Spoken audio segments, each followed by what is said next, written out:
सिंधुअ में गैर कानूनी कैनाल कढण वारे फैसले खिलाफ़ लाड़काणे के वापारनि पंहिंजा कारोबार बंद करे छॾिया।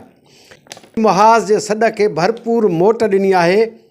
शहर के मुख्य कारोबारी मरकज़ बंदर road, bank square, station road, रेशम गली, नंढी मच्छी मार्केट, वॾी मच्छी मार्केट, जेलस बाज़ार, सुरिया पधर, Bakrani road, police shopping center, Pakistani चौक, जनाहबाग चौक, रायल चौक, गजणपुर चौक, नौदेरो रोड, लाहौरी रोड, मीरो खान चौक समेत शहर जा नंढा वॾा कारोबारी मरकज़ मुकम्मल तौर ते बंद रहा।